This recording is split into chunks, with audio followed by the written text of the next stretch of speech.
इस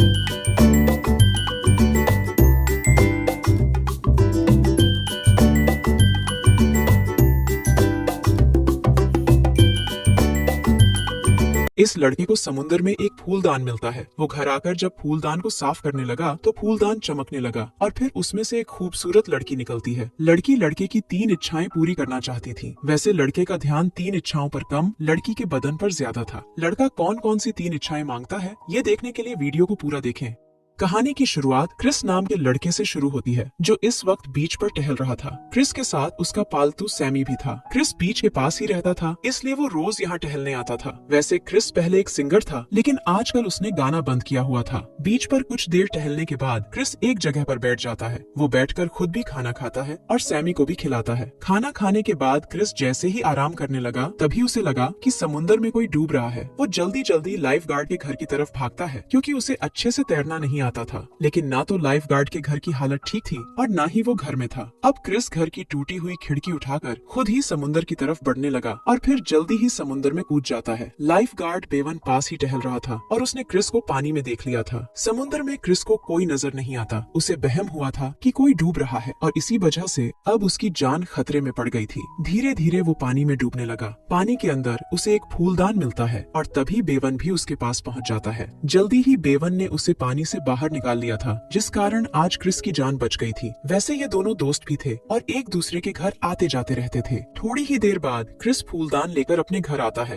वो फूलदान को टेबल पर रखकर घर के काम करने लगा। वो घर में अकेला ही रहता था। घर के काम करने के बाद वो थोड़ा सा आराम भी करता है। रात को क्रिस अपनी बाइक उठाकर पास वाले बार में आता है। वो रोज दारू पीता था और दारू पीने इसी बार में आता था। आज क्रिस जैसे ही दारू पीने लगा, तभी उसके पास हाइमन नाम का आदमी आता है। हाइमन एक म्यूजिक कंपनी का मालिक था और क्रिस भी उसे अच्छे से जानता था। हाइमन चाहता था कि क्रिस फिर से गाने लगे और उसकी कंपनी के लिए गाए, मगर क्रिस ने गाने से साफ साफ मना कर दिया था। हाइमन उसे पैसों का भी लालच देता है, लेकिन क्रिस फिर भी नहीं मानता। दरअसल पिछले महीने ही क्रिस का अपने छोटे भाई जिमी से झगड़ा हो गया था। जिमी भी गाना चाहता था। वो चाहता था कि क्रिस उसकी मदद करे, लेकिन क्रिस उसकी मदद करने से मना कर देता है। जिमी गुस्से में आकर उसके घर से तो निकल गया, लेकिन रास्ते में ही उसका एक्सीडेंट हो जाता है और वो मर जाता है। बस उसी दिन से क्रिस ने गाना बंद कर दिया था, जिस दिन उसके भाई की मौत हुई थी। क्रिस को लग रहा था कि उसने जिमी की मदद नहीं की, इसीलिए उसका एक्सीडेंट हुआ था। घर पहुंचकर क्रिस पहले फूलदान साफ करता है और फिर वहीं बैठकर आराम करने लगता है। फूलदान को साफ करते करते उसने उसे रगड़ दिया था, जिस कारण घर के आसपास तेज हवा चलने लगी थी। देखते ही देखते फूलदान चमकने लगा और ये देखकर क्रिस डर गया। अब जल्दी ही फूलदान से एक खूबसूरत सी लड़की निकलती है। क्रिस हैरान हुआ, सब देख रहा था। लड़की बाहर निकलकर उससे कहती है कि मेरा नाम रूही है और मैं तुम्हारी गुलाम हूँ। क्रिस का ध्यान उसकी बातों पर कम, लेकिन उसके बड़े बड़े तरबूजों पर ज्यादा था। उसकी नजरों को पहचान कर रूही ने क्रिस की ही एक शर्ट पहन ली। वो अब जैसे ही उसके पास जाने लगती है तो वो डर कर पीछे हटने लगता है। रूही उसे समझाती है कि मैं तुम्हारी 3 इच्छाएं पूरी कर चली जाऊंगी।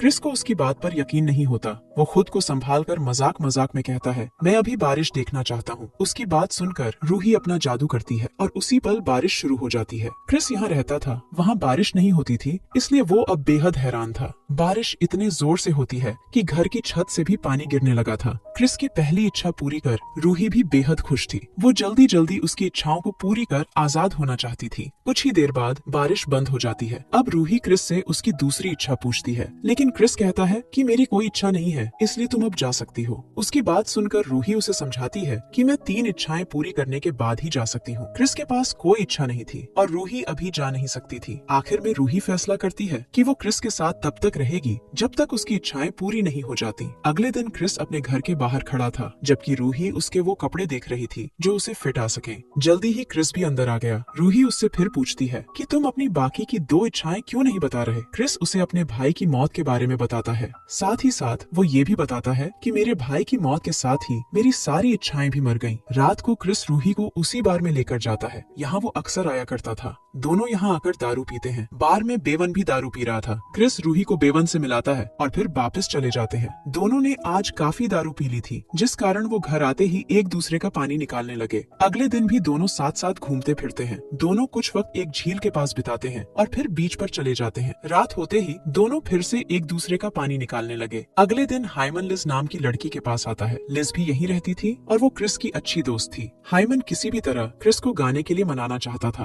वो लिज के पास इसीलिए आया था ताकि वो क्रिस को समझा सके। रात को क्रिस और रूही फिर से पानी निकालते हैं। रोज की तरह पानी निकालने के बाद रूही फूलदान में चली जाती है और क्रिस अपने बिस्तर पर सो जाता है। अगले दिन रूही सुबह होते ही घर के काम करने लगी। दोनों को साथ साथ रहते कई दिन हो गए थे, जिस कारण दोनों एक दूसरे से प्यार करने लगे थे। रूही क्रिस के लिए खाना बनाती और क्रिस मजे लेकर खाना खाता। एक रात रूही क्रिस से कहती है कि मैं तुमसे बेहद प्यार करती हूँ। प्यार का इजहार रूही ने तो कर दिया था, लेकिन क्रिस कुछ नहीं बोलता। रूही उससे पूछती है, क्या तुम भी मुझसे प्यार करते हो? इस पर क्रिस पहले तो खड़ा हो जाता है और फिर कहता है, मैं किसी जिन्नी से प्यार नहीं कर सकता। क्रिस की बात सुनकर रूही बहुत दुखी होती है। वो क्रिस से उसकी बाकी की 2 इच्छाएं पूछती है ताकि उन्हें पूरी कर वो उसकी जिंदगी से चली जाए, मगर क्रिस उसे कोई इच्छा नहीं बताता, जिस कारण रूही उस पर बेहद गुस्सा करती है। कुछ देर बाद रूही बाहर जाने के लिए तैयार थी। वो क्रिस के दोस्त बेवन के साथ बाहर जा रही थी। उसी ने बेवन को बुलाया था और जल्दी ही वो उसके साथ चली जाती है। जल्दी ही दोनों बार में आकर दारू भी पीने लगते हैं। उधर क्रिस भी घर में दारू पी रहा था। रूही जिस तरह बेवन के साथ गई थी वो उसे बिल्कुल भी अच्छा नहीं लगा था। रूही के जाने के बाद उसे एहसास हो गया कि वो रूही के बिना नहीं रह सकता। इसी बीच लिज क्रिस के पास आती है ताकि उससे हाइमन के बारे में बात कर सके। क्रिस इस वक्त बेहद नशे में था। लिज उसके लिए कॉफी बनाती है ताकि उसका नशा कम हो जाए। कॉफी पीते पीते क्रिस उसे रूही के बारे में सब बता देता है कि वो फूलदान से निकली हुई जिनी है। इसके साथ ही वो लिज को ये भी बताता है कि मैं उससे बहुत प्यार करता हूँ और उसी के पास जा रहा हूँ। लिज को सब बताकर क्रिस तो चला गया, लेकिन लिज की नजर फूलदान पर जम गई थी। थोड़ी ही देर बाद क्रिस रूही के पास पहुँच गया। वो उसे घर चलने को कहता है, लेकिन रूही उसकी बात नहीं मानती। वो कहती है कि तुम मुझसे प्यार नहीं करते, इसलिए मैं तुम्हारी बात नहीं मान सकती। रूही क्रिस पर बेहद गुस्सा थी। क्रिस उसे समझाकर घर ले जाना चाहता था ताकि वो उसे समझा सके कि वो उससे प्यार करता है, जबकि रूही को लग रहा था कि क्रिस अपनी इच्छाएं बताना चाहता है। वो क्रिस से कहती है कि तुम यही अपनी इच्छाएं बताओ और फिर यहाँ से चले जाओ। क्रिस गुस्से में आकर कहता है कि मेरी दूसरी इच्छा है कि मुझे एक साधारण लड़की मिल जाए। रूही कहती है कि तुम्हें जल्दी ही साधारण लड़की मिल जाएगी। अब क्रिस तीसरी इच्छा बताता है कि रूही हमेशा हमेशा के लिए वहीं चली जाए, यहाँ से वो आई थी। क्रिस की आखिरी इच्छा सुनते ही रूही की तबीयत खराब हो गई और क्रिस किसी तरह उसे संभालता है। कुछ देर बाद क्रिस उसे घर ले आया था। रूही की तबीयत इसलिए खराब हुई थी क्योंकि वो वापस जाना चाहती थी, लेकिन उसके पास उसका फूलदान नहीं था। रूही ने क्रिस की तीनों इच्छाएं पूरी कर दी थी।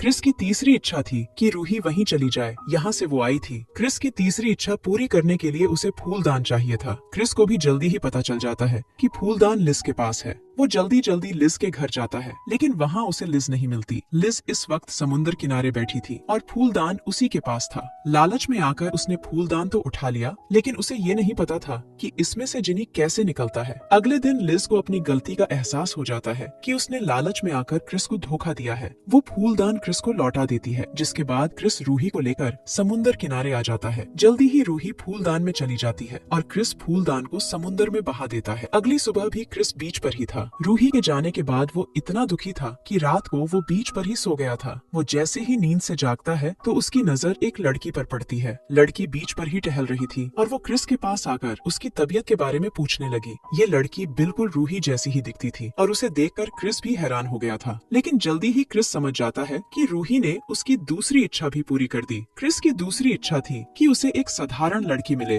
और अब वो उसे मिल चुकी थी। पूरी कहानी में हमें यही दिखाया गया है कि जो लोग जिंदगी से निराश होते हैं उनकी इच्छाएं भी मर जाती हैं। क्रिस भी अपनी जिंदगी से निराश था, इसलिए उसकी भी कोई इच्छा नहीं थी। इसी के साथ इस कहानी का यही अंत हो जाता है। हमारी वीडियो देखने के लिए बहुत बहुत धन्यवाद। अगर आप ऐसी ही वीडियोस के दीवाने हैं तो प्लीज मेरे चैनल को जरूर सब्सक्राइब करें। मिलते हैं अगली वीडियो में, तब तक के लिए नमस्कार।